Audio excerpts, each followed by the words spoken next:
নজর রাখবো পরবর্তী খবরে। পাকিস্তান তার শহীদ জওয়ানদের যথাযথ সম্মান দেয় না। পাকিস্তান পার্লামেন্ট স্বীকারোক্তি করেছে প্রতিরক্ষা মন্ত্রী খোয়াজা আসিফের শহীদদের শেষকৃত্যে যোগ দেন না রাজনীতিবিদরা। এটা পাক সেনাবাহিনীর জন্য চরম অস্বস্তির। আমেরিকা পাকিস্তানকে টয়লেট পেপারের মতো ব্যবহার করছে, বিস্ফোরক অভিযোগ পাকিস্তানের প্রতিরক্ষা মন্ত্রী।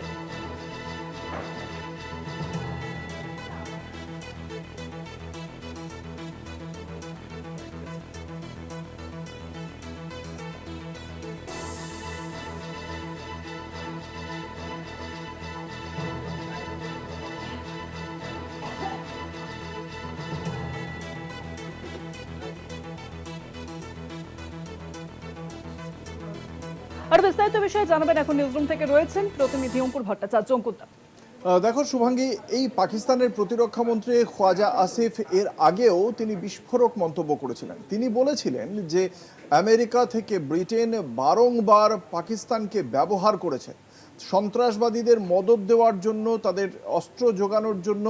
এই আমেরিকা বা ব্রিটেন এর আগে পাকিস্তানকে ব্যবহার করেছে বলে ভয়ঙ্কর বিস্ফোরক অভিযোগ করেন এই পাকিস্তানের প্রতিরক্ষা মন্ত্রী খোয়াজা আসিফ। এবং গতকাল তিনি পাকিস্তানের ন্যাশনাল অ্যাসেম্বলিতে দাঁড়িয়ে যে অভিযোগ করেছেন, সেখানে তিনি বলছেন যে পাকিস্তানের রাজনীতিবিদরা তারা এতটাই চরম অস্বস্তির মধ্যে ফেলেছেন পাক সেনাবাহিনীকে। কারণ পাক সেনাবাহিনীর জওয়ানরা তারা যখন বিভিন্ন সময়, কখনো সেটা পাক তালিবান বা কখনো বালুচিস্তানের যে লিবারেশন আর্মি রয়েছে তাদের হাতে যখন মৃত্যুবরণ করছেন, তারা যখন শহীদ হচ্ছেন সীমান্তে, তখন তাদের প্রতি ন্যূনতম শ্রদ্ধার্ঘ্য জানাতেও পাক রাজনীতিবিদদের সেখানে যেতে দেখা যায় না। তাদের জানাজায় অংশগ্রহণ করতে দেখতে পাওয়া যায় না পাক রাজনীতিবিদদের। তারা এতটাই মানে শুধুমাত্র রাজনীতির জন্যই এসেছেন। তিনি বলছেন যে পাক সেনাবাহিনীর জওয়ানরা একমাত্র তারাই যেন দেশের জন্য মৃত্যুবরণ করার জন্য রয়েছেন, বাকি আর কেউ দেশের বিষয়ে চিন্তা ভাবনা করছেন না।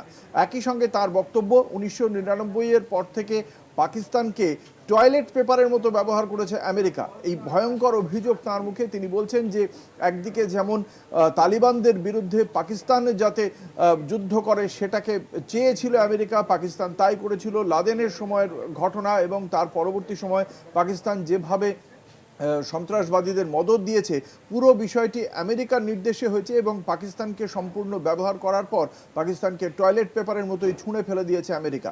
এবং প্রত্যেকটি ক্ষেত্রে পাকিস্তান যে কখনোই, পাকিস্তানের যারা এর আগের যারা একনায়কতন্ত্রে যারা সর্বোচ্চ ক্ষমতায় ছিলেন, তারা কখনোই পাকিস্তানের এই সন্ত্রাসবাদে মদদ দেওয়ার নীতিকে কখনোই নিন্দা করেনি।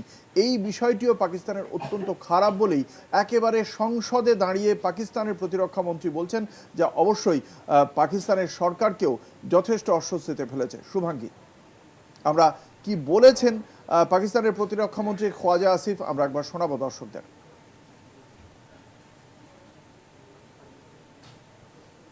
में जो स्पाइक आई है पिछले 2-3 साल के अंदर, जनाब स्पीकर, दुख के साथ कहने पड़ता है कि उस दहशतगर्दी की कंडेमनेशन में हम जो है मुतहद नहीं है।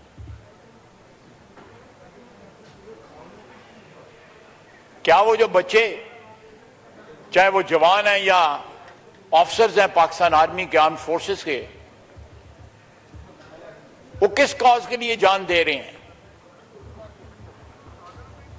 वो तो कहते हैं, वो तो उन्हीं के ऊपर तो यही शेर सादक आता है कि मट्टी की मोहब्बत में हम शिफ्त असरों ने वो कर्ज उतारे हैं जो वाजिब भी नहीं थे।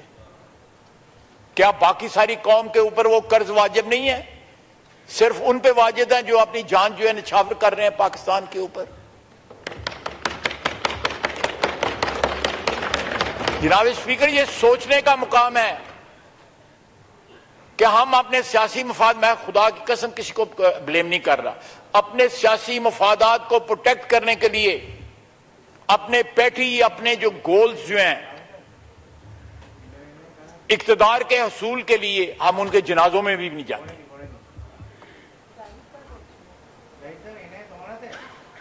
हम उनकी कुर्बानियों को ऑन नहीं करते।